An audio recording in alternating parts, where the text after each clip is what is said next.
जब भगवान को देखा उनके इतना आकर्षण, माधवी आकर्षित हो गई और मन ही मन उनको अपने हृदय में बसाकर बिठाकर अब तो दिन रात उन्हीं का 7 दिन कब बीत गए। इंद्र आए, भगवान से माफी मांगी, भगवान ने गोवर्धन की स्थापना जहां की तहां की। माधवी जाके गोविंद के चरणों पर गिर पड़ी, नाथ मुझ अपराधिन को माफ कर दो। फिर क्या हुआ गुरुजी? मुझे माफ कर दो। भगवान ने कुछ ना कहा। जब हम बोल रहे थे तब तुमने भी कुछ नहीं कहा, अब तुम बोल रही हो तो हम क्या कहें। पर भगवान तो दयालु हैं। अंत में भगवान ने माधवी को उठाया और मुस्कुराते हुए कहा, अरे भाभी क्यों रो रही हो। प्रभु मुझे अब स्वीकार कर लीजिए, मुझे त्यागिए मत। भगवान ने कहा, कोई बात नहीं, अपराध हो गया है, कोई बात नहीं, अब तुमने स्वीकार कर लिया, हमें कोई जी महाराज। द्वेष नहीं है तुमसे। हम तो सबकी तरह तुम्हें रखे हैं, जैसी सब पर कृपा भगवान की ऐसी तुम पर होगी। माधवी फिर भी अपने आप को माफ ना कर पाई, भगवान ने तो माफ कर ही दिया। अब तो वो दर्शन करती, सारी सखियों से पूछती कि क्या क्या हुआ। भगवान ने कहा, मैं तुम्हें माफ तो कर दूंगा पर अपनी किसी भी लीला में अब तुम्हें सम्मिलित नहीं करूंगा। ऐसा क्यों कहा गुरुजी? भगवान ने कहा, मैं तुम्हें माफ तो कर दूंगा पर अपनी किसी भी लीला में तुम्हें सम्मिलित नहीं करूंगा। तो इसलिए माधवी को भगवान ने ना रास में सम्मिलित किया, ना अपनी किसी लीला में सम्मिलित किया, सबसे वंचित ही रखा। और वही जब भगवान व्रज छोड़ के चले गए तो ये माधवी तो धड़ाम से गिरती। तब ब्रज की गोपियां समझाती, अरे माधवी कृष्ण केवल तुझे छोड़कर थोड़ी गए हैं, हम सभी को तो छोड़कर गए हैं, तू इतना क्यों रोती है। माधवी ने कहा, तो क्या कहा महाराज जी? तुम लोगों ने तो पकड़ लिया था तो छोड़कर गए, हमने तो पकड़ा ही नहीं था और हमें छोड़कर चले गए, इसलिए हमारा दुख तुम्हारे दुख से कहीं ज्यादा है। तुमने पकड़ लिया था, तुमने बसा लिया था और मैं तो सालों तक घूंघट ही करती फिरती रही।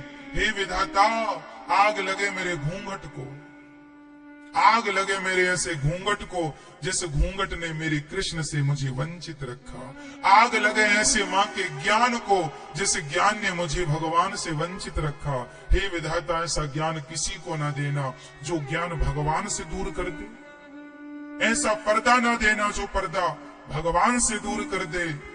वह मीरा, वह माधवी तड़पती तड़पती अंत में अपने प्राणों का विसर्जन कर देती है। तो प्राणों का विसर्जन क्यों करती है गुरुजी? त्याग देती है।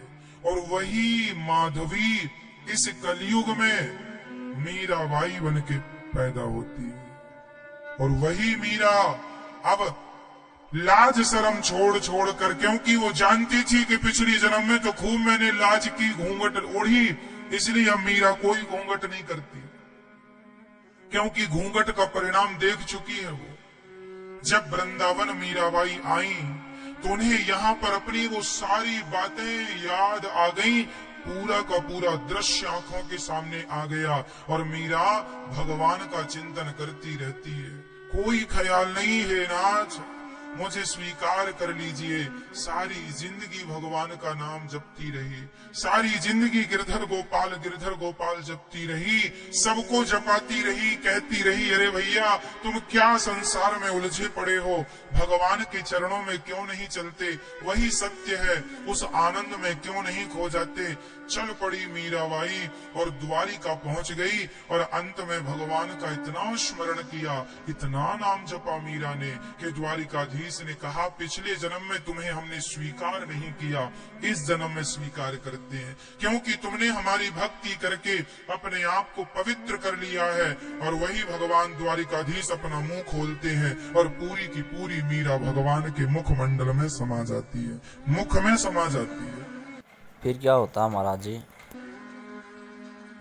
वो मीरा आज कहीं मीरा की समाधि नहीं, मीरा का ये जन्म तो सब जानते हैं पर ये था पिछला जन्म। इसलिए मीरा पग घुंघरू बांध मीरा नाची रे। लोग कहें वो तो भई रे बवरिया, सास कहे कुल नासी रे। पग घुंघरू बांध मीरा नाची रे। नाचती है अपने गिरधर गोपाल के लिए। मीरा बनकर नाच लेना सबके बस की बात नहीं है। जी गुरु जी। धन्य है मीरा और धन्य है मीरा का ये दिव्य चरित्र। हम बड़भागी हैं भक्तों कि हमें ईश्वर ने ऐसी बुद्धि दी है कि हम कथा सुनने वाले बने हैं, सुनाने वाले बने हैं। ईश्वर से आप यही कहिए कि विधाता आपका धन्यवाद, कम से कम आपने हमें अपने नाम से, अपनी कथाओं से वंचित तो नहीं रखा।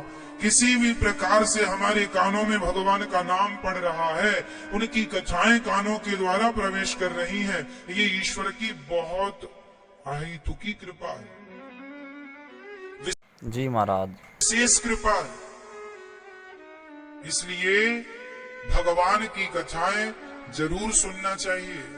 जो लोग कहते हैं ना, अरे क्या वृंदावन जाना, क्या कथा सुनना, जो इतना कह देता है, भगवान इन लोगों से दूरी बना लेते हैं कि ये तो खुद नहीं जुड़ रहे हैं और कोई आ रहा है तो उसे भी रोक रहे हैं। खुद तो कथा सुनते नहीं और कोई सुन रहा है उसे भी नहीं सुनने दे रहे हैं। तो भगवान, वही बात हो गई कि मीरा के सामने भगवान थे और वो घूंघट बांधे खड़ी थी। इसलिए संसार जरूरी नहीं है, भगवान जरूरी है। जी महाराज जी। इसलिए हम भगवान की प्रेम में खोए रहते हैं और भगवान की भक्ति करते रहते हैं, भगवान की कथाएं सुनते हैं और भगवान का ही स्मरण करते हैं।